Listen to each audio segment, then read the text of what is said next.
পুরুষ আর মহিলার অধিকার সমান কিনা সেটা নিয়ে প্রশ্ন করছি। আমরা কোরআন পড়ে জেনেছি যে পুরুষ আর মহিলার অধিকার সমান আল্লাহ সুবহানাহু ওয়া তাআলার কাছে।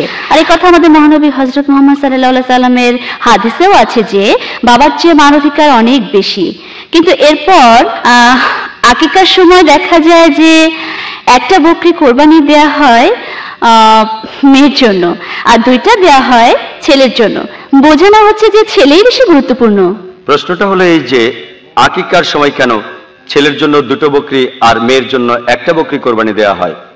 বোন, অনেক সহিহ হাদিসে আছে যে ছেলের জন্য একটা বকরিও দেয়া যায়, এটা বাধ্যতামূলক না। সহিহ হাদিসে আছে একটা বকরি মেয়ের জন্য আর ছেলের জন্য দুটো বকরি। তবে একটা বকরিও দেওয়া যায় ছেলের জন্য। ব্যাপারটা এমন না যে ছেলের জন্য দুটো বকরিও দেওয়া উচিত। তবে এটার কারণ হিসেবে বলতে পারি যে ইসলামে পুরুষ মানুষই রোজগার করে, ইসলামে রোজগার করে পুরুষ। মেয়েদের বিয়ে হওয়ার আগে দায়িত্ব থাকে বাবার অথবা ভাইয়ের, আর তাদের বিয়ে হওয়ার পরে দায়িত্ব থাকে স্বামীর আর সন্তানের তাদের অন্ন বস্ত্র বাসস্থান সবকিছু সংস্থান করার। তাই এখানে আলহামদুলিল্লাহ সে যাবতীয় অর্থনৈতিক দায়িত্ব থেকে মুক্ত, তাকে সবাই রক্ষা করছে আলহামদুলিল্লাহ। এটা বললাম আমার যুক্তি দিয়ে, বলছি না যে এটাই আসল কারণ, আল্লাহ মালুম, আল্লাহ সেটা ভালো জানেন। ছেলের জন্য দুটো বকরি, তবে এটাই একমাত্র কারণ না।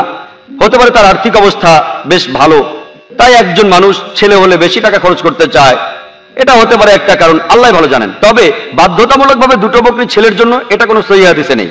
সহিহ হাদিস বলছে হয় একটা নয় দুটো, আর মেয়ে হলে একটা, কোনো সমস্যা নেই, ইচ্ছে করলে আপনি বেশিও দিতে পারেন। আল্লাহ সুবহানাহু ওয়া তাআলা এবং আমাদের প্রিয় নবী সে সুযোগ রেখেছেন। আশা করি উত্তর পেয়েছেন।